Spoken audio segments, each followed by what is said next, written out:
Hi guys! Nabalitaan niyo na ba? Good news! Para sa lahat ng member ng Pag-ibig Fund ay in-upgrade na nila ang Multipurpose Loan or MPL. Interesting, di ba? Yes! Pero bago ang lahat, syempre guys, huwag mong kalimutang mag-like, comment, and subscribe sa ating YouTube channel para updated ka sa mga latest videos na i-upload natin. Mula sa 80% ay nasa 90% na ngayon ang kasalukuyang pwede nating ma-loan mula sa ating mga savings. Para sa inyong kaalaman ay mas mataas ito ng 12.5%. Wow. Naging epektibo nga pala ito nitong May 15 lang at kung hindi nyo pa alam ay alamin dito sa ating video. At isang good news pa ay maaari ka nang makapag-loan ng kahit na 1 year mo pa lang itong nahulugan. Ang galing, diba? Yes! Mas pinataas ang pwede mong ma-loan pero mas pinababa naman ang requirements na pwede ka nang makapag-loan. Thank you. Ayon sa Pag-ibig kasi ay na-adjust na nila ang mga savings nung mga nakaraang taon. Ibig sabihin ay mas tumaas na ang kanilang ipon, mas pinaganda at mas pinalaki ang kanilang pwedeng ma-loan sa mas pinaikling araw o taon.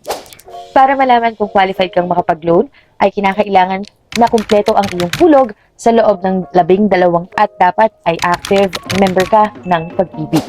At ang kagandahan pa dito dahil mas mataas na ang ating mahihiram ay bibigyan po tayo ng pagkakataon upang makapag-apply anytime dahil mas mataas na po ang ating mahihiram. Ibig sabihin, kung tayo po ay nakapag-loan dati, nung tayo po ay nasa 24 months pa at maliit lang po ang ating savings, ngayon po ay pwede na po tayong mag-reloan at bibigyan po tayo ng pagkakataon upang malaman kung magkakaano pa or magkano pa ang pwede nating makuha.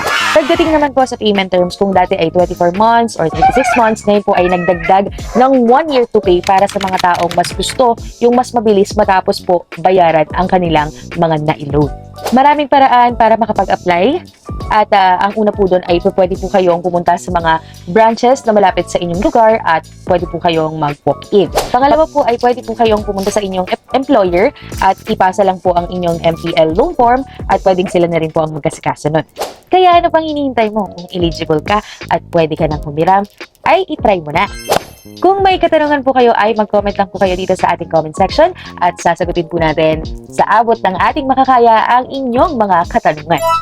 Thank you guys for watching my videos and for more information, please like, comment, and subscribe. Bye!